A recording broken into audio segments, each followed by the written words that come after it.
Dokes Polda Sulsel Barat, ya. Di situ kami melakukan pengecekan tes urin, ada berapa yang memang terjaring positif. Ya.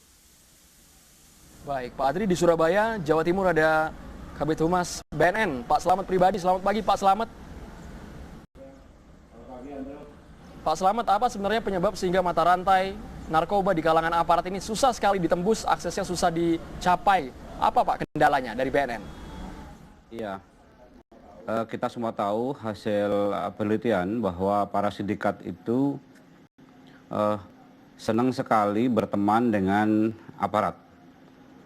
Aparat yang sudah mempunyai kemampuan taktis dan teknis, sehingga bisa diharapkan oleh para sindikat itu bisa menjadi pelindung.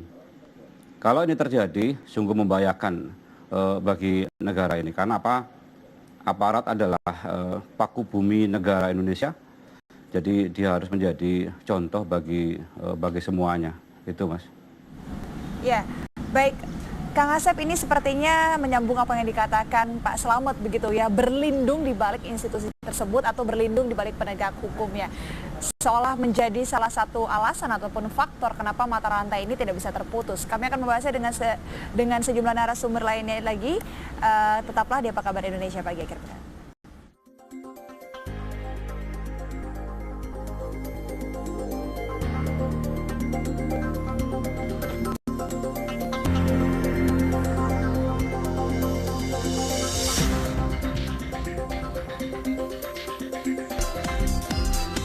Ini peredaran narkoba berlindung di balik penegak hukum, apakah sudah berlangsung lama?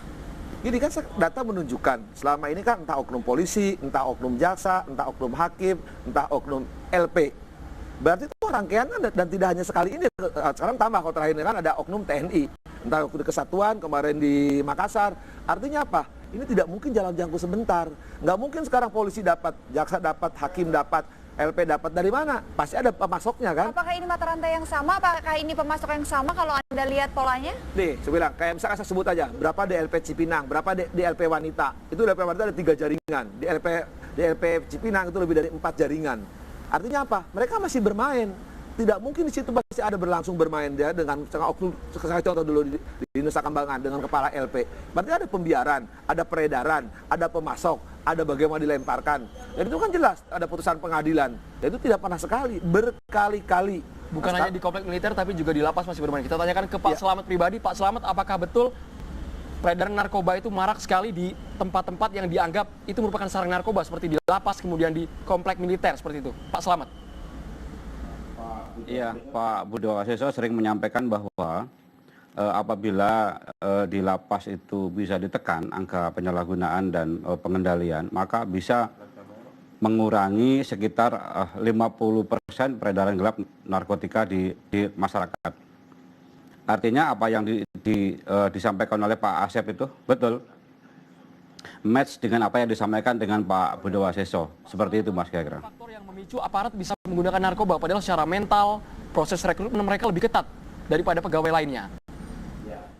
Ya, banyak hal yang menjadi indikator atas pertanyaan itu, misalnya bisa juga gaya hidup, bisa juga karena memang kelakuan dari para sindikat yang ingin masuk ke sistem, masuk ke kalangan aparat. Supaya apa? Dia bisa berlindung, bisa berteman. Ketika terjadi sesuatu maka bisa membantu dia. Itu ada kesengajaan dari para sindikat untuk merapat kepada para aparat itu, Mas. Baik, kita akan ke Kapolres Pinrang, Pak KBP Adri. Ini sebenarnya 3,4 kg sabu yang ditemukan, apakah memang pasokan baru dari pengedar atau barang bukti malah yang dijual kembali? Baik, Mbak, jadi perlu kami informasikan. Jadi barang ini merupakan sindikat, Mbak. Jaringan Brikol S tidak bekerja sendiri. Barang ini kalau kemarin kita petakan dari pengembangan ada 5 lagi yang kita tangkap, namun yang 2 sudah terbukti ya. Jadi perannya oknum Brigadir S ini sebagai penyimpan barang. Ya, karena di atasnya oknum Brigadir S ini ada lagi yang kemarin juga kita sudah tangkap. Ya. di atasnya kemarin kita tangkap itu ada lagi. Sekarang sementara masih dalam pencarian BPO. Jadi ini bukan barang bukti, memang ini sudah jaringan sindikat.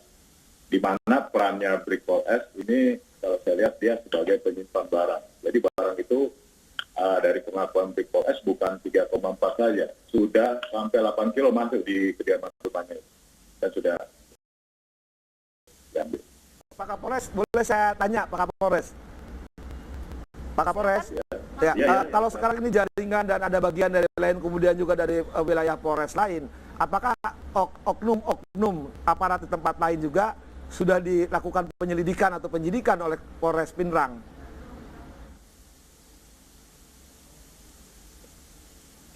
Putus ya. Pak Adri bisa langsung dijawab pertanyaan Kang Asep? Agak putus ya, tapi yang jelas Diulang, Kang Asep silakan. Nah, gini Pak, mohon maaf Pak Kapolres. Tadi Pak Kapolres menyatakan ini ada berapa kilo, berapa ada barang-barang bukti lain. 8 kilogram. 8 kilogram. Kemudian juga menyangkut dia dari wilayah Polres lain. Ada orang-orang lain juga. Apakah yang orang-orang lain atau bukti-bukti lain juga sedang taraf penyelidikan juga atau diserahkan ke BNP di sana? baik Pak, kami jawab saja Pak. Kami jawab Pak, terputus yang terakhirnya. Jadi dengan terbongkarnya atau tertangkapnya Brigpol S ini, kita membentuk tim terpadu ya yang di-backup oleh Polda. Ini bisa mengcover semua wilayah Polres.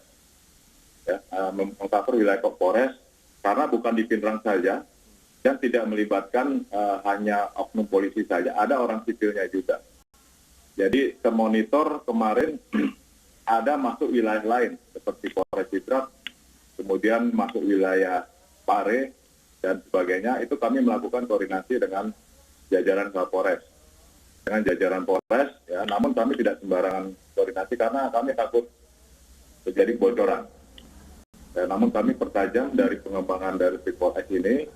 Kita dapat kemarin 5 orang, kebetulan itu orang sipil yang berdomisili di Kabupaten Sidrap. Saya ke Pak Slamet pribadi di Surabaya. Pak Slamet, apakah ada indikasi bahwa jika ini memang mata rantai sudah lama, ada unsur institusi yang melindungi oknum polisi, baik itu militer, yang terlibat narkoba? Pak Slamet.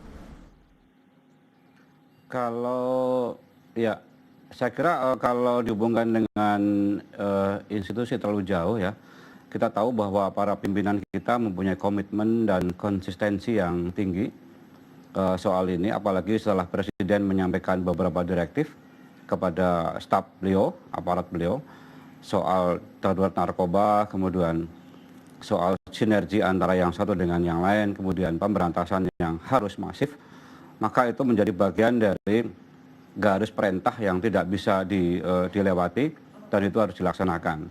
Dan kita semua tahu bahwa dengan adanya direktif itu semua aparat bergerak cepat, masif untuk melawan peredaran gelap narkotika dan penyalahgunaan narkotika itu, Andrew. Pak Slamet, ini menurut Anda dan juga Kang Asep juga sadar bahwa hal ini bukan kali pertama terjadi dan jaringannya sudah mengakar begitu ya di segala institusi pemerintahan, tidak hanya kepolisian, ada TNI juga, ada akhirnya imbasnya ke publik juga. Ini apakah Anda sudah mengetahui siapa sebenarnya pemasok terbesar dan mengapa tidak bisa dihentikan dan tidak bisa ditangkap? Apa sebenarnya masalahnya? Itulah permainan dari para mafia narkotika.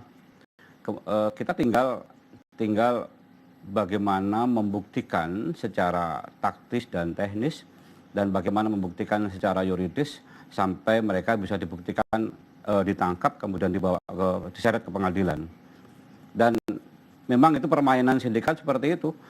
Ada sebuah wawancara dari Pak mantan Deputi Pemberantasan Pak Benny Mamoto ketika menemui seorang sindikat di Thailand menyampaikan bahwa dia sudah menguasai aparat di Indonesia. Ini kan sudah luar biasa ada sindikat yang menyampaikan seperti itu. Ini menjadi bagian dari kewaspadaan kita semua. pemerintah Indonesia tidak bisa bekerja sama dengan pemerintah Thailand begitu untuk memberantas mata rantai ini atau bagaimana? Saya pikir kalau tidak hanya Indonesia dengan Thailand, beberapa negara sudah menandatangani konvensi-konvensi internasional tentang pemberantasan narkotika. Cuma masalahnya sekarang adalah bagaimana jaringan-jaringan ini kan berkaitan juga sama-sama.